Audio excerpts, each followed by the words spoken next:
channel. My channel. My content.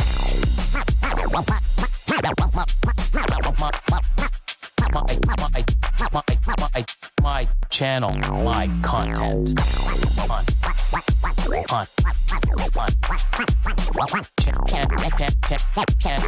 My channel. My content. Happy Monday. Good evening, everybody. 7 p.m. Eastern. We are in the house. Craig and I will be here to talk about whatever, answer questions, get even topics from the chat. You guys are awesome. And feel free to chime in as well. Don't just, sit there and listen to us. If you have anything to add or talk about and you want to throw it in, man. That's what we're here for. We're all here to hang out. Yep. And, yeah. And then in an hour, my Jays are in LA for game 3. Series is tied. So go Jays. My Packers won. So it's a pretty good weekend. Awesome. Yeah. What about your weekend? You do anything crazy and exciting? I did a show. Oh, how did that go, Craig? It went really bad. It was a terrible show.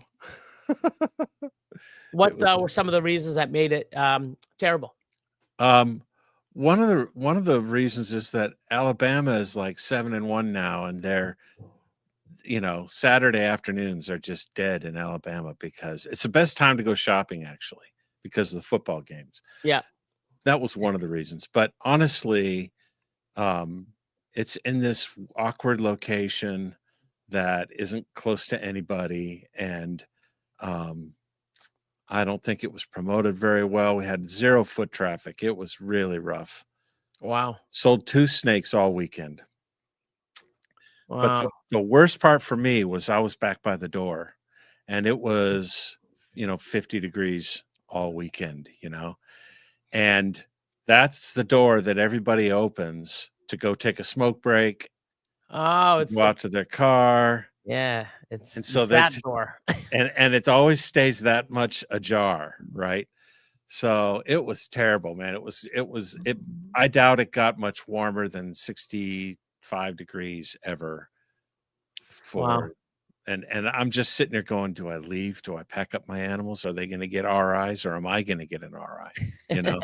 And it was rough, but made it through, sold a couple animals, made some friends, but awesome. But I'm telling you, man, and that's the thing. Like if it's not well promoted, and that's the thing too, is even up here, they charge so much for the tables and stuff. But if you look at what they put in, it's not like they're just, like you said, getting some cheap place in the middle of nowhere, not advertising. And hey guys, pay us, right? Yeah. The good show promoters, care about their event and their customers and the vendors. They find a good location that's going to have that foot traffic. They're going to promote it, and you might pay a little extra for those types of shows, but it's there's a reason behind it, right? Yeah, people traveled. People traveled from Atlanta to the west side of Birmingham, and it was, it was rough for everybody. You could tell no one was having a good weekend. Yeah, that's not good. And I just felt bad for the people who traveled from Florida and other places, Georgia. I think we had someone from Tennessee, someone from South Carolina, something like that. I mean, it was really rough. Everybody did their part except the show promoters didn't bring in. And I'm sitting here going, I could be in Nashville right now at AARPE, and I should have done that. I should have just gone up to Nashville and try to get a table there in that show.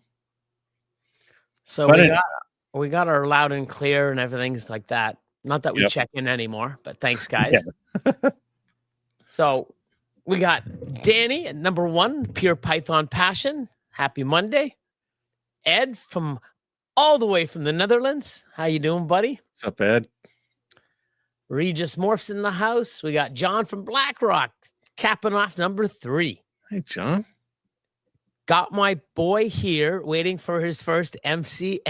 Never too early to learn about the industry. Awesome. So last night we had a Q&A Zoom for Patreon, and John pops in, and he's usually on all of them. He's comes in all the time. He's like, yeah, sorry I'm late. I don't know if I'm going to be on here late. And it looks like he was in like an all white room or whatever. And it's like, where are you, dude? He goes, oh yeah. And he looks sort of tired. And he's like, yeah, well, I just had my second kid. And I'm like, no way. So he tuned in from the hospital. Wow. Awesome. But yeah, congratulations. Had a baby boy, second child. So that's great, John. Now he's already here watching me and you on the MCMC, starting him young. Congratulations once again, man. It was pretty awesome. So that's amazing. Canadian in the house. What's up, my man? Constricting Creations in the house. In at number 4. Number 5, we got Mike. What's up? Morph Ave in the house. Sammy. Look at this guy. What's up? How you doing? What's up to the little doggy? Yeah, she's out there running around playing. But yeah, Cleo. My man Paul, Seraphim, Serpents in the house. Mitzi's in the house. Smile Heart, Exotics. Oh, Brian, Boop and Snoots. What's up, man? Hey, man. How you doing? Proxima, Reptilis in the house. Grim Reaper, the Pie Man, 319. This awesome person. Yep. What's up, See, Nikki? she always talks to herself, man. That's just so weird. How do you talk to yourself in a chat? It's so odd. Like, you know what I mean? Shouldn't do She's that. Talking privately. to everybody. Batter up. What's up? Aaron in the house. Uh-oh. Monday sucked, but I just finished 12 hours of mail. Now for some shit talk with Billy. Let's see. Dragon Ball. Pythons in the house. Nature's Designs. What's going on? What's going on? on? How you doing? Let's go. Wifey's in the house. How you doing, Sophia? Hey, Sophia. Who else we She's got? on vacation. Oh, is she? Without me. Yeah? Yeah. So she's actually going to enjoy it for once? Yes. Exactly. Yeah. She's seen some friends in Florida. Awesome. Well, I hope you have safe travels and loads of fun. Yep. Mark, Brotherly Love Exotics. What's going on, man? We got Robert in the house. How's that beautiful baby doing? You got a very colorful animal. Very colorful. Mr. Gundy, how are you, sir? Hey, Brian. Nice to have you on. Solar Xanos Balls in the house. Who else we got? Scott from Genetic Genesis. What's up, Scott and Jordan? Hey, Scott. They tuned in a little bit on their way home. They had a 12-hour drive. And I'm like, oh, cool. So, like, how much longer you have? We just left. We got 12 hours. I'm like, oh, damn. But they ended up stopping about 5 hours in so that the next day, so instead of doing a full, which is crazy. So they planned it out right. Were they in Nashville? Yes. Got it. So I think they did amazing. I think they did pretty good. Yeah, they were going over some of the demographics of the area and stuff. And yeah, it was definitely worth going to for almost every vendor from what I hear. I lived there for 20 years or so, just south of Nashville and Franklin, and I love the area. Yeah. I had to move to Birmingham for work, but yeah, we miss it. Eric, what's going on, my man? He was also on there chatting with us last night. Oh, Scott says no, they were in Denver. Holy crap. Oh, Denver. Yeah, they went to a big show. So 12 hours away from wherever they are. So Denver. Amazing. To me, it's all the U.S. So yeah, there's so down many there. There's down so there many somewhere. there's so many shows going on. It's crazy. Can't keep track of them all. RT Pythons from the UK. What's going on? Thanks for popping in. Let's see. Mr. Frank, locked and loaded. What's up, Frank? Says, good evening, Billy, chat, and everyone in the Billy, Craig, and everyone in the chat. Hope all is well. He just hitting some amazing stuff. He's got awesome stuff. Yeah, he's doing great. I love it. Keep doing what you're doing, Frank, man. Yep. Just keep doing it. He's killing it. Denny in the house. Let's see. Oh, AK, what's up? Says, hey, everyone, question. Take this one away. How do you guys go about splitting a clutch with another breeder? That is a good question. It's a loaded question. Yeah. I've done quite a bit. So the male never leaves the whoever's doing the split pairing. Females go to where the male is. Okay. Now I've seen where, when genetics come and greed and money and stuff, like if you were making the exact same stuff and you could pick, I get 3 of those and I get 3. Cool. It's even, Steven. Awesome. We're all happy. Yeah. But when we're playing with odds and you hit one and the rest is horrible, well, the first guy who gets first pick and the other guy, so one thing you want to do, okay, is keep the male and the females come to the person. The reason is if I lend out a male, right, I'm hoping it's going to go to 2 or 3 of the females, but it's going to go to 7. Could. Very well could. Or it's going to go to his animals and not, and not like, oh yeah, we only got one out of those 3. Meanwhile, he had 4 of his own that he doesn't have to split because they were unknown. So it's always good to have that. You always want to do a breeding loan with someone that at the end of the day you trust and that trusts you. Okay. Yep. There is like Austin and I have done it for years. I've done it with Alex. I've done it with Jeff. I've done it with Lord of Lion. I've done it with Nashty. I've done it with many, many people. So how it works is, it's not always 50-50. It depends. So if it's not a 50-50, you should always put something on paper.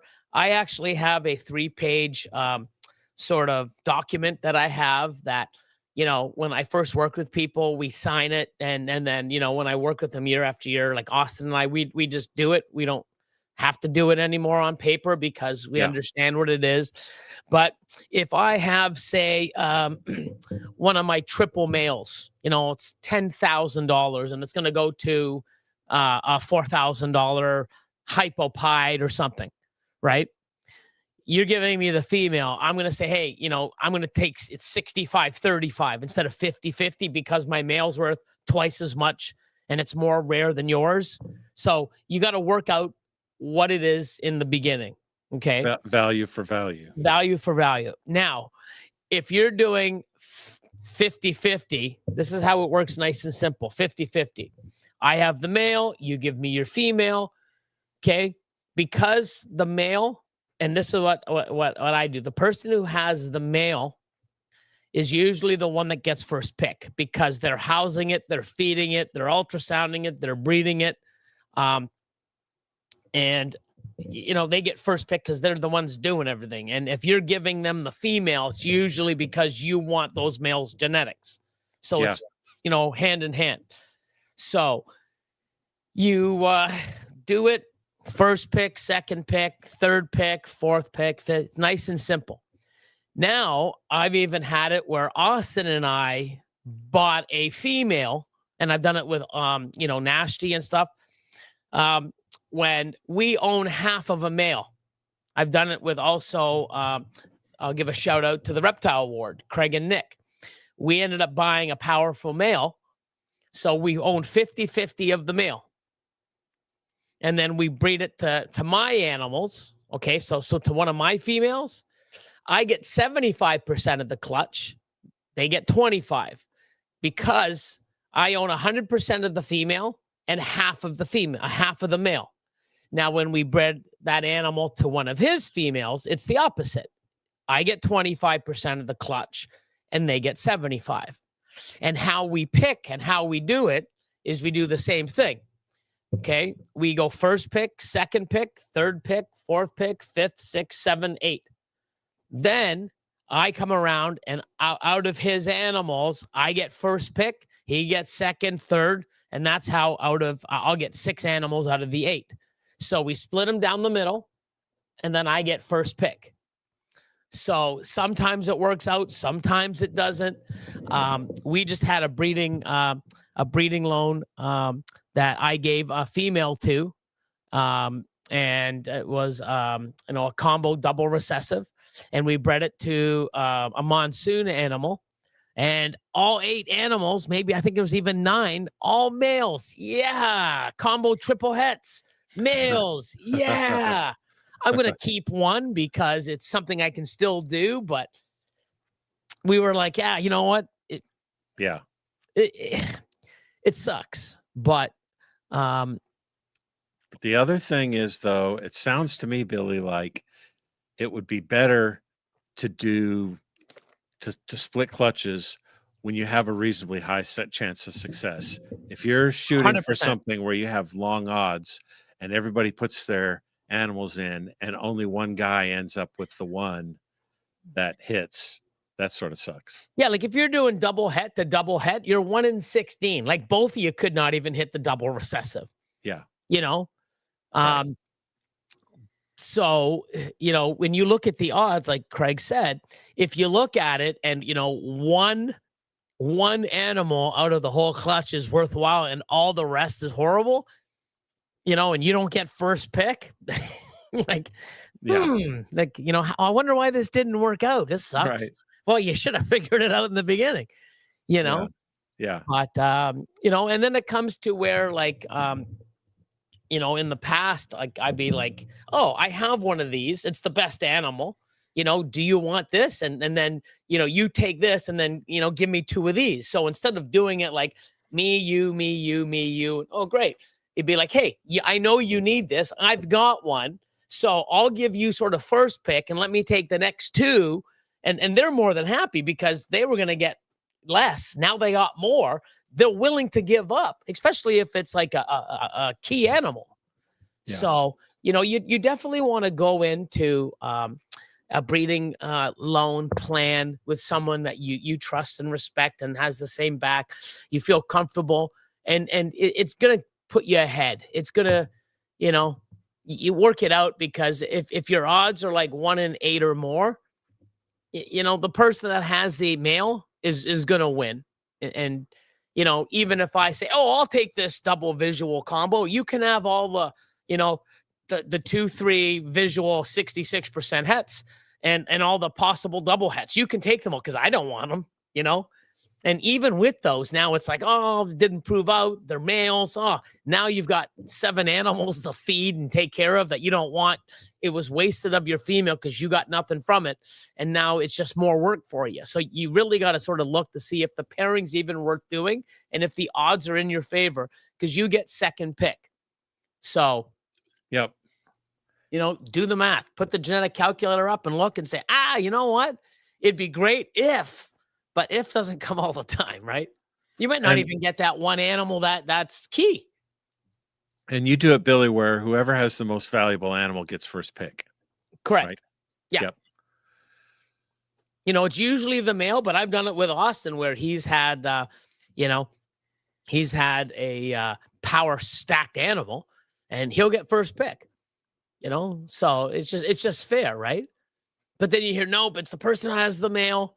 Well, if I have like a male that isn't as worth as much or not as valuable, why would I? Like, I mean, you work out all this in the beginning, and it's good to write stuff down.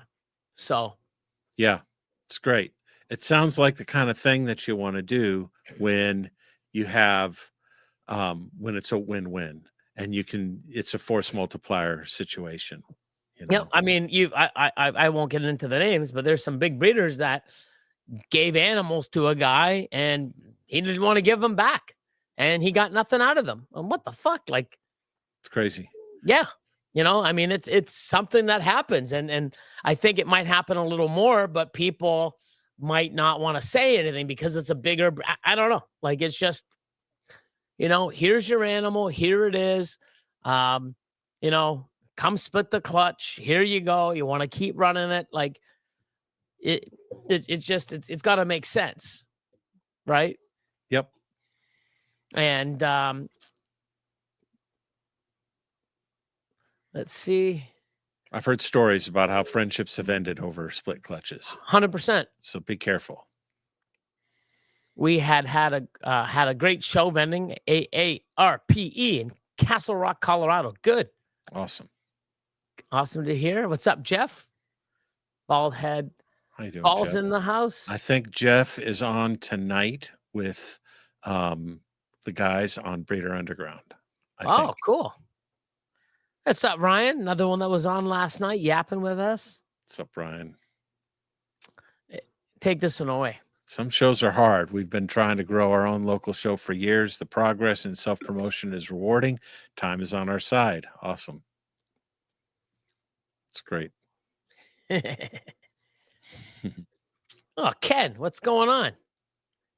Hold on. There it is. I was going to say, I know, because he's the Mofo Monday guy.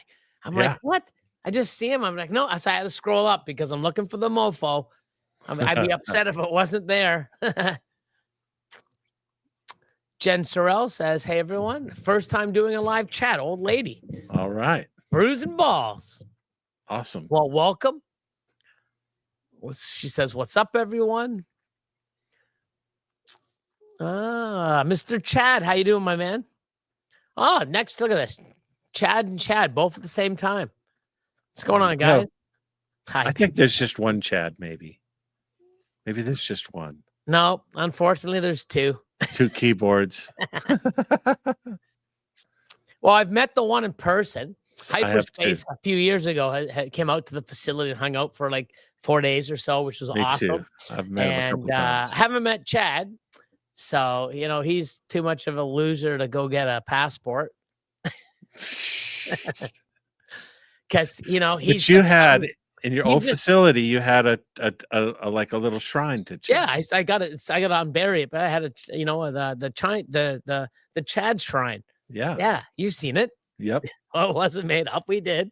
But Fire Baby comes out all the time, man. She's like the #1 American coming to see us. I mean, she's amazing. I was rocking her shirt last week. This week I'm rocking. I hope I don't screw it up, but it is. Okay. Semper Semper Fidelis Exotics. That's great. But yeah, man, look at that. Pretty cool, man. Cool. So I've found a bunch of boxes that I haven't opened since last year.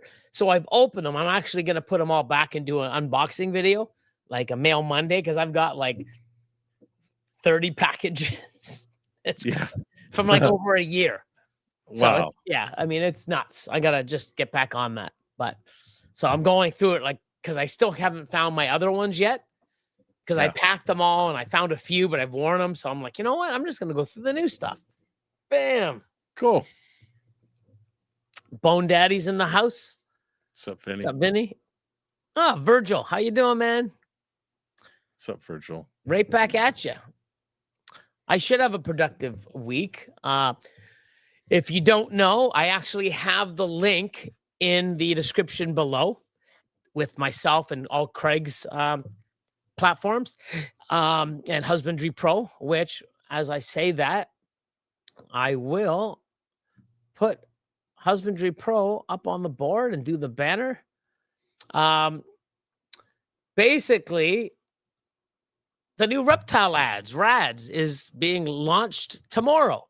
So if you're a Husbandry Pro user, I've seen, I think 30 or 40 people already logged in and got, sort of, I guess, a pre-launch pass if you're on Husbandry Pro. And people are going in and looking at the site, which is cool. I like it. It's nice and smooth and clean. And it's no auctions. There'll be just ads, stores, nice and clean. Import from Morph Market, import from CSV files, or import right from Husbandry Pro. Amazing, seamless, works. nice and clean, user friendly. So it's going to be free for everybody until May the 1st, 2026. So 6 months. So hopefully, work out all the bugs, get everyone on there. Hopefully, it's another place. And when they do start charging in May, it's like a third of the price of Morph Market anyways. So we'll see. We will see. Shout out to Zach at Par Parts. So where were we? But yeah, I've got a lot of animals up, priced pictures. I got a lot more to go. I'm gonna announce a crazy sale on Tuesday, which is tomorrow, for Patreon. Massey Morphworks, how you doing, my man? Jared's in the house. What's going on? How's it going, Jared? Oh, Wise Guys, how you doing? Wise Guys in the house. Join Reptiles. David's here. What's up, David? GG Serpents, how you doing? I saw you guys up on there already. There's been a few people popping their advertisement up and setting up their stores, which is cool. Mission Morphs, how you doing? What's up, John? Big D's, Pythons, and Geckos. Oh, thank you so much. We try. So we're here to just, give our knowledge or anything that we know. And if not, there's amazing people in the chat that are new, have a lot of experience. In between that, there's other people that keeps different species. So there's a lot of information that we have just in this little group. So appreciate you coming in. And if anyone have, like I said, a question, and these are all we save. So there's a replay, the replay gang that comes in and watches later. So hopefully, there's questions that are asked that, solves people's, there's answers here that we give that solves people's questions down the road. Yep. Odds Gods, what's up? Listening and learning. Got a healthy clutch of Exanthic I got a healthy clutch from the Exanthic clown mail I got from you. Bred him to a DG pin. Very excited. Thank you. You're very welcome. So double hets in the works. Triples.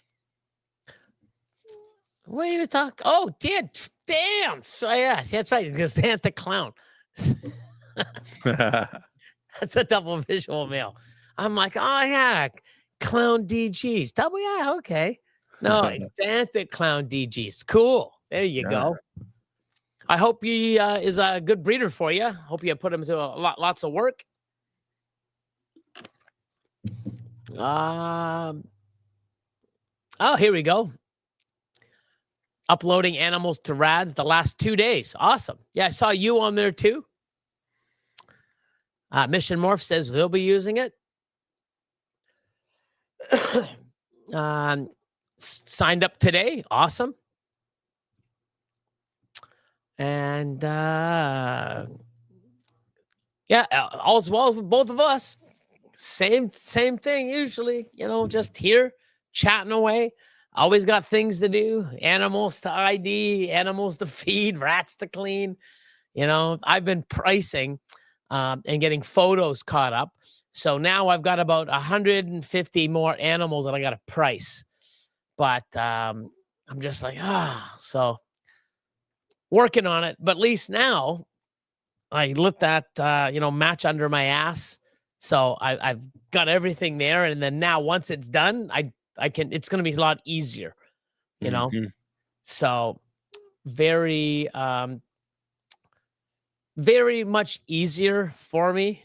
So, but it's been a pain in the ass, trying to get it done, take pictures, Yep. I'm getting stuff into a Husbandry.PRO this week that I haven't gotten in the past. So I'm working hard on that. Awesome. So definitely going to be signing up once I'm done cleaning rats and snakes. And I'll be importing animals tonight. Yeah, it's pretty neat. So what I ended up doing, and the thing that really I had access to it a while ago. So I'm like, oh, let me try this import. So I go, and I guess on Husbandry Pro, whatever you have marked for sale, when you do the import, it looks and it fetches the animals on Husbandry Pro that you've marked for sale. Mm. So it's like 611 animals. I'm like, wow. So I'm like, kit, and then I don't know, it took maybe 15 minutes or so, loaded all the animals, everything like that, all the pictures. Some animals have more than one. And I'm just like, wow. And I go and look, I'm like, wow, this is sick. So awesome. No more typing stuff in. And oh my God, excellent. And then I scroll, no price, no weight, baby. I'm like, that's an adult. That's a, so I'm like, uh-oh. So let me go and delete everything that I just imported. And then I had to go in there, and it's like, Fix the data. Yeah, I had to go in, and it's like, okay, let's do my adult racks. Okay, proven breeder, adult. And then, did that. 2 weeks ago, Alex weighed all the adults. So all the adults are pretty much weighed. And then I had to go in there and change it to, because I just left it as hatchling, and I never changed it, and I never set it up where it automatically changes it for you. That's done now. So I was able to go clean stuff up. And it was pretty good because Robert's like, oh, there's an easier way to do that. I'm like, yeah, but I'm already like 800 animals in. So like, he goes, oh, dude, next time. I'm like, no, but I'm glad I did it because I get to see some stuff that was there.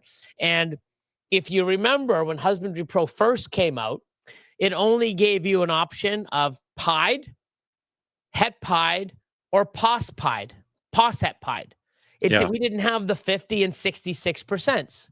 Yeah. So when we put that in, I'd always have pos het, and under the notes of the animal, I put 50% or 66 because it technically is a pos het, but it's a 50 and 66. Big difference. And plus, how it was made, and you can't get a 50% if it was two hets.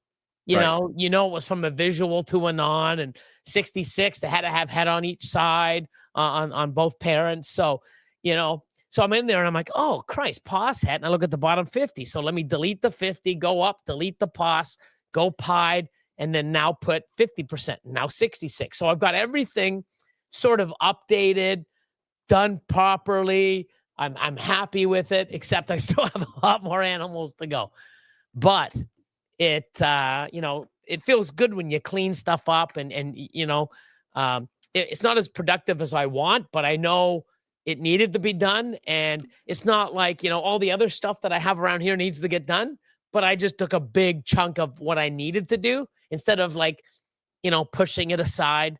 Like when you go and you've had animals here for 3-4 years and it's still baby hatchling because you haven't changed it. Yeah. Now it's in your breeding rack. Some of them are proven breeders now. You need to do some cleaning up.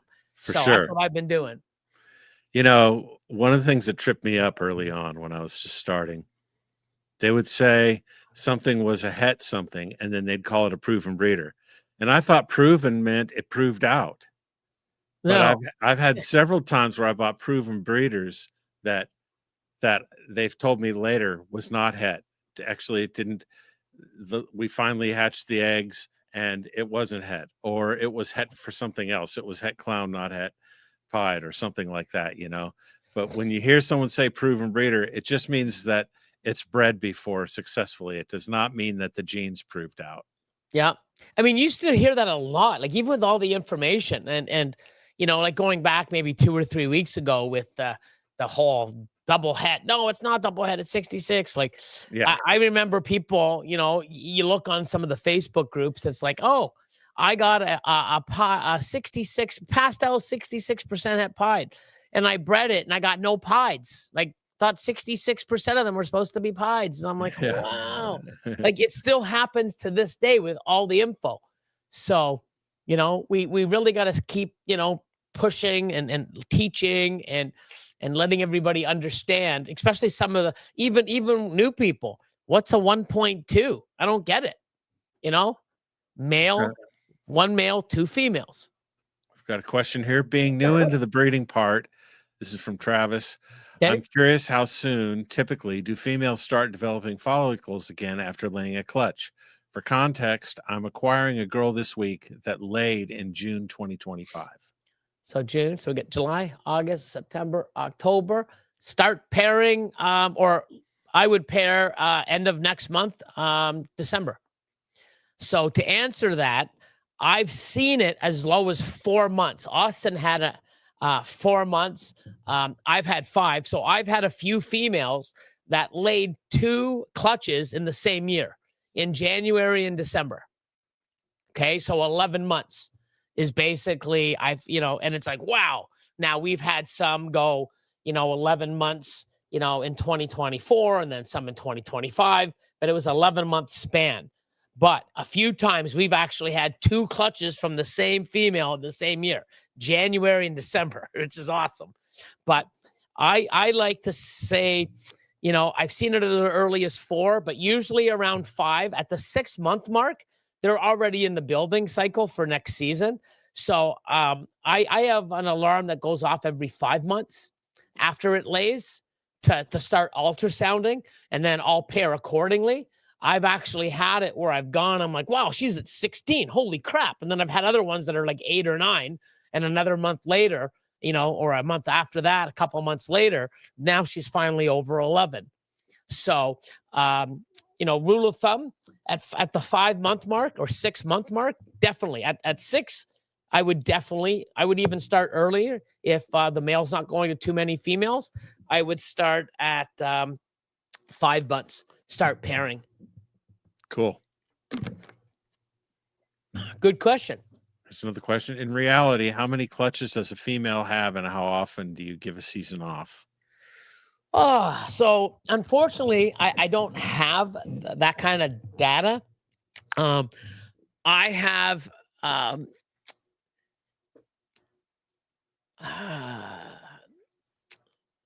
I could probably look going back, but I'd have to get back into my Excel sheets. I have a bunch of 2002s, 2004s. We still have the 2000 or 1999 original enhancer female from the wild. We bought the collection. She was part of it. And at 24 years old, she gave us a clutch last year. Right. So, I typically breed my females every single year, as long as they're eating and they've gained their weight back and they're producing follicles. It's a lot about body condition, isn't it? If their body condition after a certain amount of time, if they've been 5 months after laying and they still look deflated, they need some time off. Yeah, or they're just, some females just sometimes have a hard time getting back on food, or they don't want to eat. Yeah. They go picky. But yeah, if an animal doesn't eat, even if she's not even a proven breeder, if I have a female that's not a good eater, I used to try to, you pair, and once she gets gravid, she'll start eating and pounding. It never worked for me. So I don't do that anymore. From now on, I'm going to do the Bob Vu trick, where he did it to help females start building follicles. He'd be putting a proven breeder male in a bag, tie that bag nice and tight, put it in overnight with the female, and he's probably smelling her, flipping and flopping. The pheromones are in the air, but I've never done it. He's trying to buy her dinner. Yeah. But every time I've put a male in, well, I shouldn't say every time, but the majority of the time I put a male in, he locks, and then she doesn't eat, and she slugs out, and she's in worse shape than she was 6 months later than she was when I put that damn male in. So it's for me. If she's not eating, I'm not pairing her. Now maybe if I can do this new trick where I put the male in a bag so that they can't lock. And then she starts eating, then I'm like, great, I'll watch her condition. And I'm like, oh, she had 2 meals, let's throw it in. No, I want to see her consistent for a few months, eating consistently, and then I'll ultrasound her. I just, 1 or 2 meals after not eating or being very bad eater isn't to me, oh, she's done. Because you start pairing her, flips her out, now she doesn't want to eat again. You're back to square one. So, Here's the context. He just lost his first female. And it yeah. says, I asked because it seems the impression I was given is they live 40 years and breed every year. Is that fantasy? Well, they can live in captivity. They've even had longer captive bred animals in captivity, live longer than 40 years. See, in our industry, like my oldest right now is 25 years old. And the only reason why she's still around is because she's the original enhancer that started it all. And the babies that come out of her are like phenomenal. Like, wow, look at these things. They're like mind blowing. I've had some other animals. Like I just sold a 2006 VPI Exanthic. It was just there for me to add stuff, to make more stuff. And it's just sat there. So I ended up selling her. But I've bred every single year, but most people like myself, if I have a female, I hold her back or I purchase her. I raise her up for 2 years, 3 years, breeder. She really only has a 4 or 5 year lifespan in my facility as a breeder. And then I sell it because I have babies from 2 or 3 generations. I've got more stuff. My projects go in different directions for a number of reasons. I really don't have many, and I do, but my moving forward, I'm not growing anymore. I'm staying smaller. So if I have something better, usually a hatchling from her growing up now, I can replace her with the daughter and move it out. So a lot of the times too, we don't really have animals for 20, 30 years, breeding them every single year, so, but I know, I do know, and I've talked to a lot of people in the past that if you breed, and they'll breed like 3 years in a row, and all of a sudden, no matter what, the ultrasound, she's eating, she's back to size, she's building follicles, she just won't lay. So I think the females will tell you that. And I'm sure I don't think a female will breed every single year for 20 years. I think it will take a year off or so. I'm not sure. I don't have the data, but I've heard enough people where you pair it and it looks great and now she reabsorbs. But why? Maybe because her body's telling her not to. I'm not sure. Or maybe there are some animals, and I don't think you could classify all ball pythons, because there's women out there that can't give birth. They carry and then they lose it. Then there's other ones that can drop one every 9 months like it's nothing, and then there's some that, after they have 1 or 2, now they have to have C-section. And I guess it's relative to the animal in question as well. So the question, hi everyone, finally got our first set of twins. They're super tiny. Are there any tips? Yeah. Tail tips, fingertips that you need to feed them. Yeah. They're so twins. I remember I was like, everyone's doing this. I've been doing this for so long. I've never had it. And I think my first time was 2016. So I've been breeding for like 15, 16 years and never hit twins. And then finally I hit one. And wow, and one did well, the other one died. And then, so some years I'm hitting 3 or 4 sets of twins. They do take special. You can't really take a pinky or a mouse hopper. You've got to get something smaller. A lot of times too, they need to be assist fed. Sometimes you take a rat tail and cut it and feed them the rat tail. There's a bunch of different things. If anybody else has anything to throw in here, please do in the chat. But they're tiny, so you can't treat them the same way you would, because normal rats, they're too big. I have some that are small, that twins. I actually had a set of twins maybe 3 months ago, and I'm waiting for the females to lay. Like when I'm going, oh my God, brand new, like just fresh, like, within a day, I take that little one there, and I tried to do it, but I'm always assist feeding them. And I like to assist feed them something smaller than they normally should take in order to get them, that food response. And hopefully when they get a little bit of weight and they get that food response, they'll do it on their own. But it has to be something small. You know, your goal to get these animals eating or started isn't to give them an appropriate size meal. It's to get them something small so that they don't have an issue, you know, getting it in or taking it down themselves. Yep. Anything else, Craig?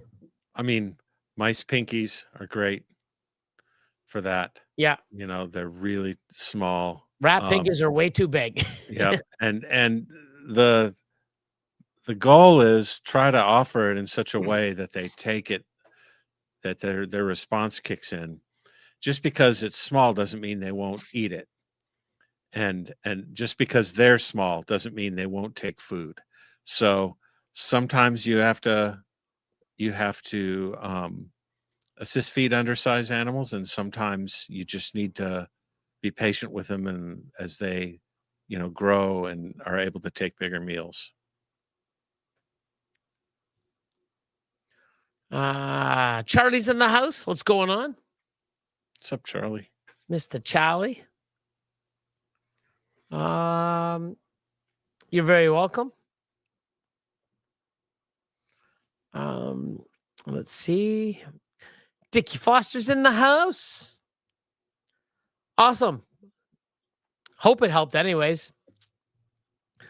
You know, there's a lot of stuff that, you know, someone will ask a question and I have a little bit, but then it's also great to have people in our community, you know, especially our Patreon, Scott and Jordan. There's people that are vet techs. They have, you know, degrees in biology or vet, you know, veterinarian or some sort of, you know, James Bergman, he's in the medical field. So there's a lot of different things, and, you know, people that are, you know, really into breeding rats and different little concoctions they do. And it's just so great and so much information that, you know, on one topic, where before it was like, how do you do this? Someone told you, and that was the only thing you knew. Right. And usually it wasn't even good.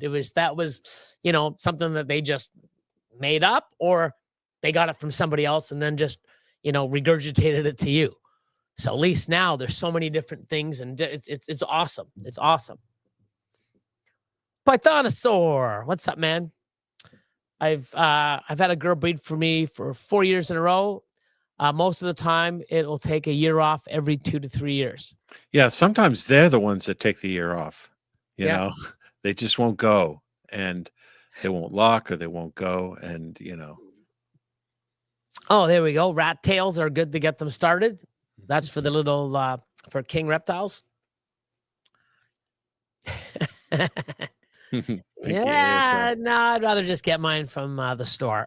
I'm not going to try them. General hatch weight per twin, usually in the 30s, 30, you know, I've seen them even lower, but usually around the 30, 35 gram range, but it all depends, right? Because most eggs, when they lay, are 80, 90 grams, right? So that's including the fluid, the shell, everything else. So you get two twins, you know, one could be 31 and one could be 34. That's 70. And the other 20 is the shell and the yolk. Hey, Billy, I got the pastel spot nose yellow belly hat clown from you. I don't have an ultrasound. She's locked 5 times so far. How many typically till ovulation? Until she's gravid. So 5 times. Are you doing it every month? So you've paired her for 5 months. So let me know, because if you don't have an ultrasound, I recommend pairing once a month. Okay. So it's not the number of times, it's the when. It's not number of times, it's when you pair. If you don't know when she's building, the building cycle takes 3 to 4 months to, you know, from beginning, growing, and then ovulation, 4 or 5 month period. Okay. Or about 4 months. So once she starts building, if you don't know when she's building, if you pair 1 month, 2 month, 3 month, 4 month, 5 months, even in your 6 months, I always tell people do 6. somewhere in those 6 months, unless she just laid a month ago when you just got her from a person, she's not ready, but she's usually going to be ready on that 5th and 6th month.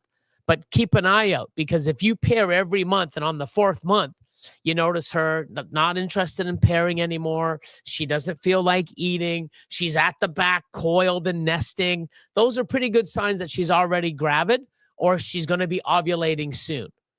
So, but once a month, without an ultrasound, once a month. No idea. I know everybody's working on it. The thing is, it's not night and day, right? It's not something so simple. Some tests have been, years that we still can't figure it out. Like even monsoon. I don't even believe they're 100% on the monsoon yet, even though there's a test, right? Yep. And they're constantly learning new things. I'm like, oh, wow. I mean, it's science. It's new. It's this is new frontier shit. They're learning and growing and adjusting as they go. So, Jim says, good evening. I'm going to make it on time eventually. Replay getting to start. Yeah, 5 months, once a month. She's in rotation with other females. Awesome. And all visual locks, keep going. Okay.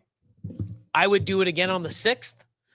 But what you want to look out for is one, she'll be, once they go to the back, and they all do this. It's not like, they all do this. They go to the back, they coil or nest, they push the substrate away. If you're on paper or unprinted newspaper, they will still stay at the back. They will coil and seek that warmth. If they're on a bedding, they'll push that and go down right to the tub. Not everyone will, but they will always coil no matter what. I've had some like, I held her up. She's definitely gravid. We ultrasound her, definitely gravid, but she still has like a 1/2 inch to 1 inch of bedding underneath her. Like, wow. All the other ones, you pick her up, it's just a circle and there's the tub, bottom of the tub. So I've even had some females lay around the water dish. What the hell's going on there?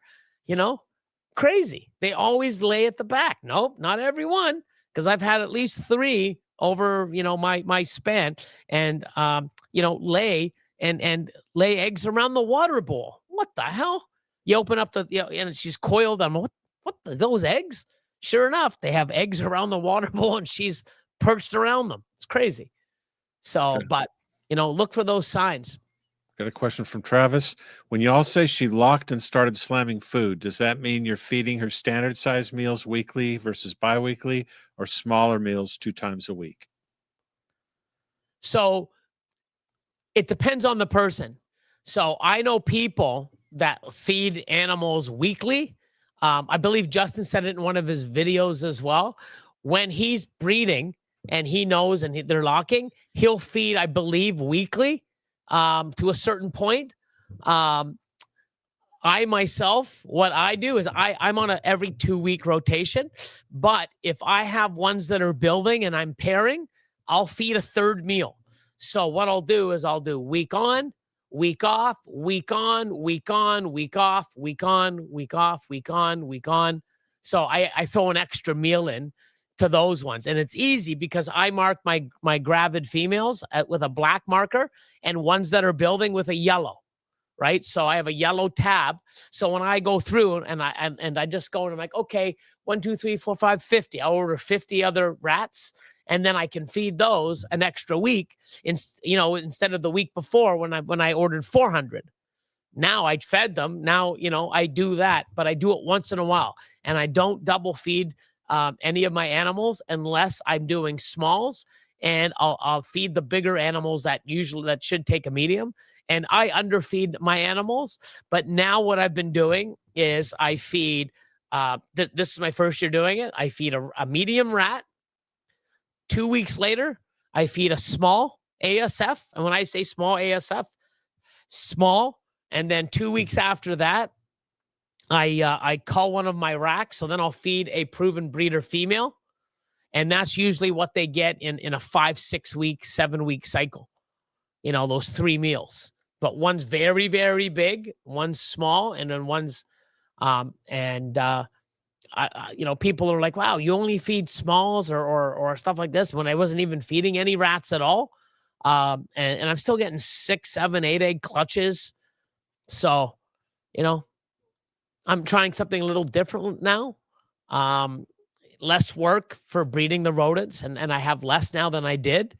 So I'm just trying to change it up and go from there, and then I'll see. And if I don't like it, then I'll up my production of ASFs or start looking to get ASFs to add on, and then don't do the rats. But to be clear, I don't think the onset of locking, correct me if I'm wrong, Billy, but I don't think the onset of locking makes a female automatically go and start slamming food.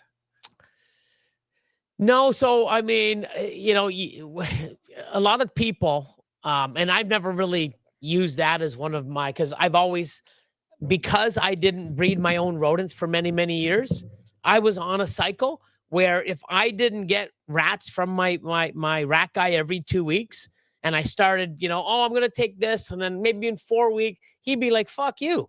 I don't know what I'm going to have. You're going to get what I have. If you're on a consistent thing, he'll get those colonies ready, and he'll produce what you need to make sure you have it for every 2 weeks.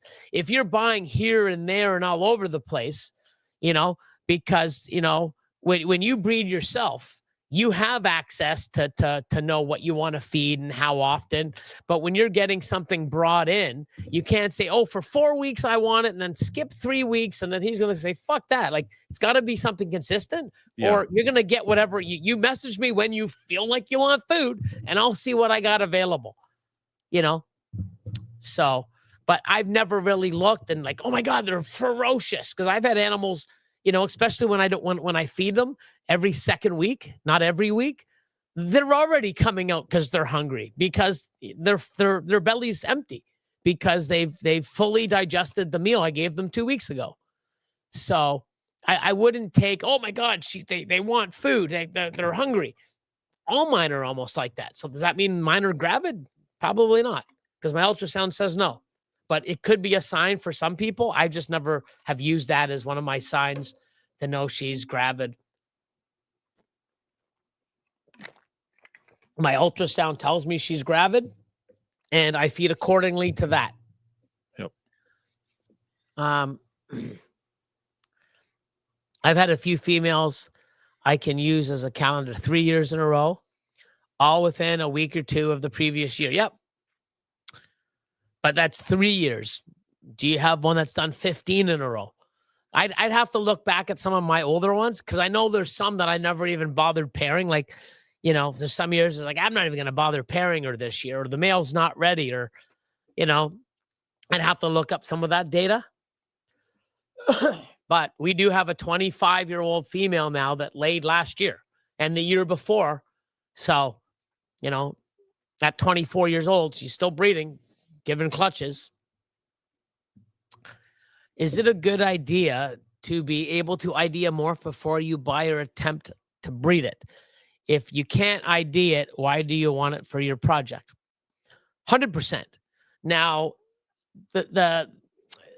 some of these animals are so complex with genetics, and some genetics do certain things, some genetics take stuff away, some are more overpowering, some are underpowering, but they're still there.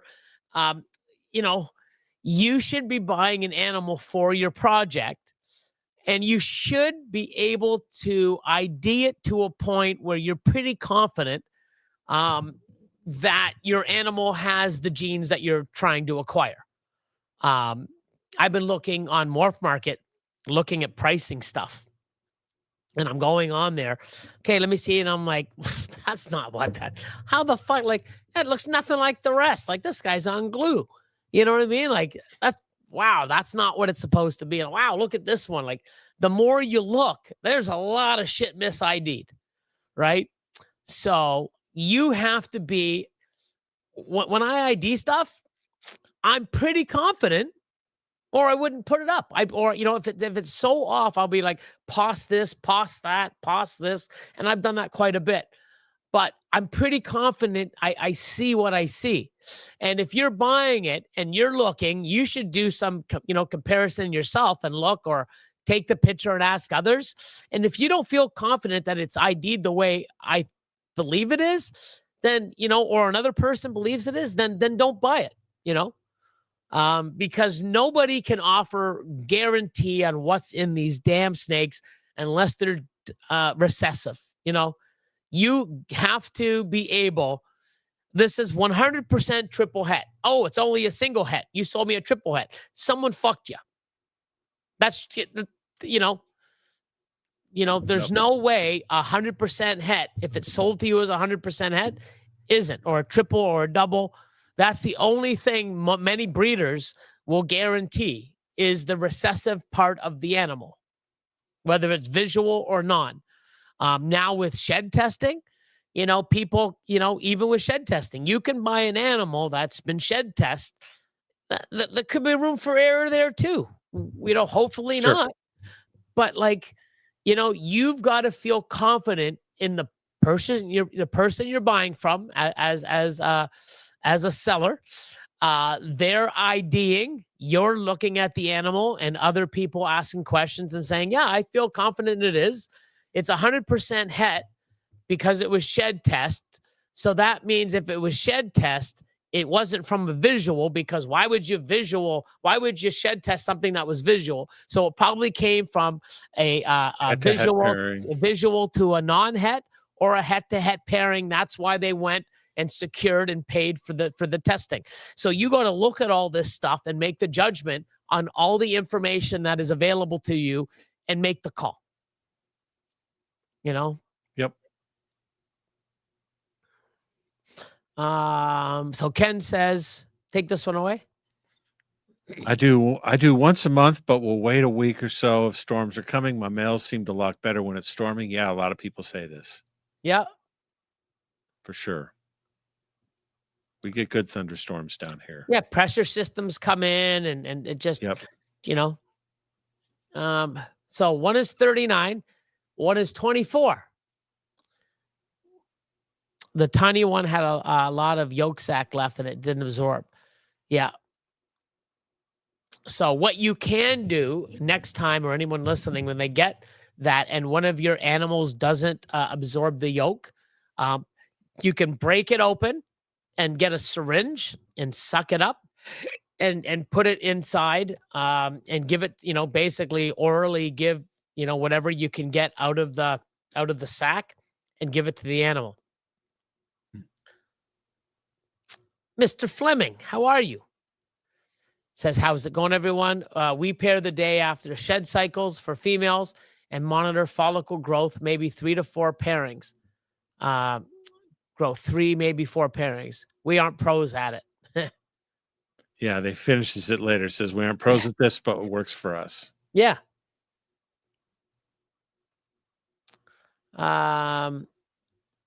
I think with mine, when my girls are jumping out of the tubs in a way, they're usually building, but not this year. Working on Super Asphalt Cypress Wookie VPI Clown. Wow, that's a nice animal. Have to see what it looks like. That's So gonna be a great animal. that's why I make my own hets. Yeah. How many females will you put with one? Depends on what I'm going after, depending on what's available. Age of the male. Yeah. I mean, my most is 17. 12 and 13 is like an average. Now I'm doing a lot less, but 17 males. 17 females to 1 male. Back in 2010, with my ultrasound, my very first year of an ultrasound, I did 12 to 1 male. And then the same male the following year, I got 13 clutches. So 25 females in 2 years with a male in my first 2 years of an ultrasound. That's crazy. Right. Amazing. And that's me just learning. That's back in 2011 and 2012. Okay. So, but that's with a full-grown male. Yep. That is proven and It was a experienced. proven breeder male. Yep. I bought him in 2010. bred them in 2011 to 12 females, and then 2011 to 12 females, 2012 to 13 females. That male gave me 25 clutches, and I bought the ultrasound the same year I bought the male in 2010 and learned how to use it. If you could get a male and get 25 clutches in 2 years without an ultrasound, I would fucking shake your hand. As long as that animal's still alive too. Like, you know, it is known to happen that males can breed themselves to death. 100%. You know, but I put them in exactly when they needed to be, and that's the key about an ultrasound. Yep. So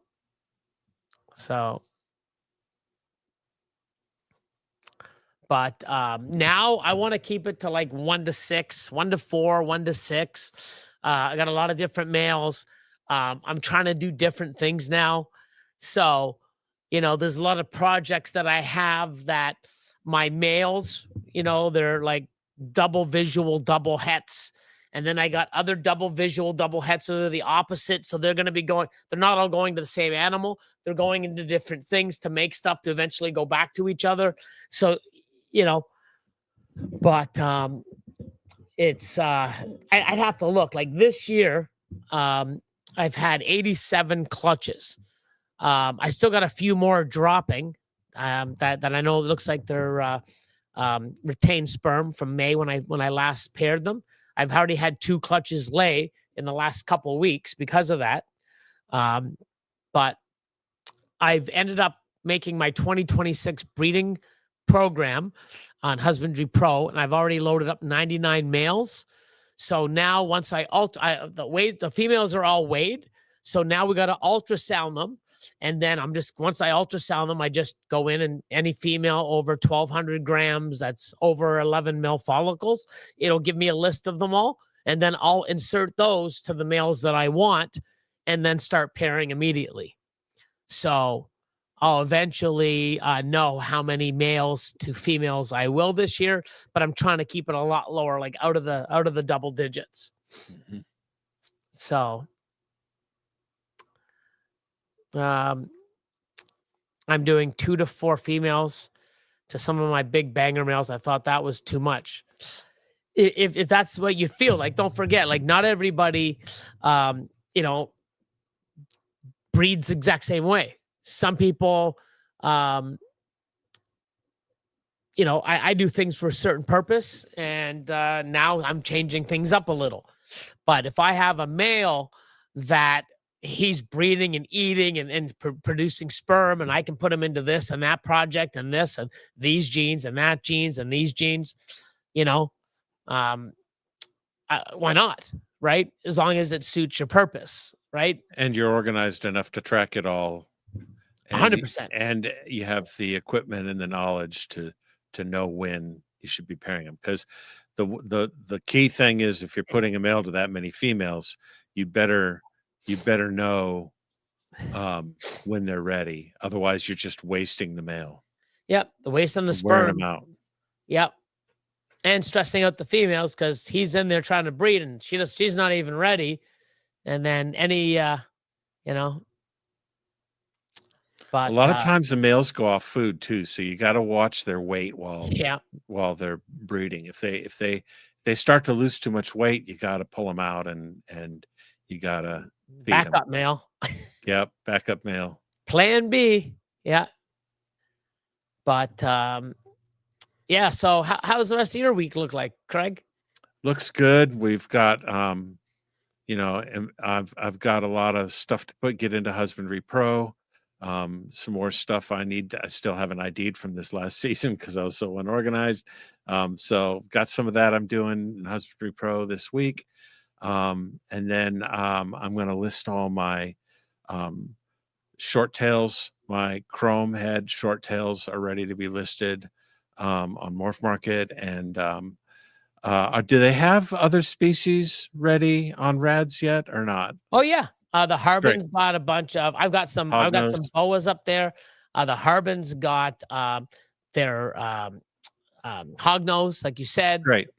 There's one person I forget. They've got 8 different species. They got a bunch of. They got like 6 of this, 5 of this. I'm like, wow, 8 different species. So yeah. Yep. So hopefully a lot of people come to it and see it. Like I said, it's free until May. It looks great. It's easy to use, and you know, when people are using it, and if you know, if it works, it's like, hey, you know what? Can we do this because this isn't working? Like there's support tickets. It's almost like if there's something that you want or it would be better, please put in a suggestion, and then you know they listen and hopefully they change it and make the app more consumer friendly as well as user you know seller ready as well. So if you're interested in getting into bloods or short tails, setting my res up now, yeah.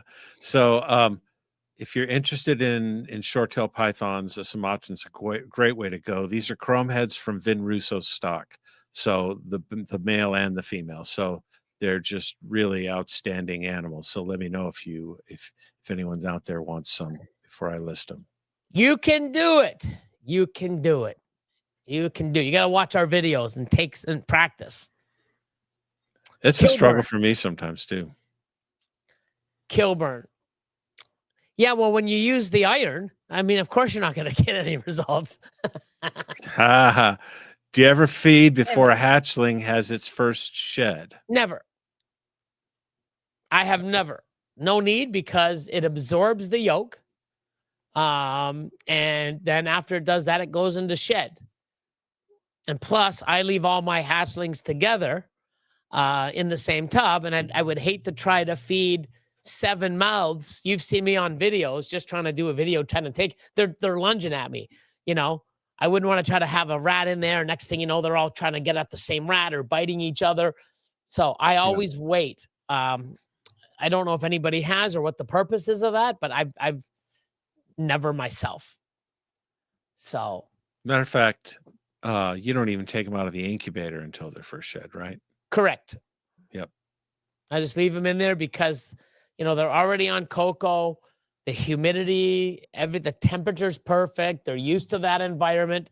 And then once they shed, you know, a few days later, I'll take them out, set them up, and then get them fed on the next cycle. Yeah. Right. But I'm going to put this banner up now, guys. Time is always flying with you amazing people. Thank you all for being part of tonight's live, you know, and the continued love and support amongst the chat, and to Craig and myself and everybody else. You're awesome. But you don't need me to say that. You already know.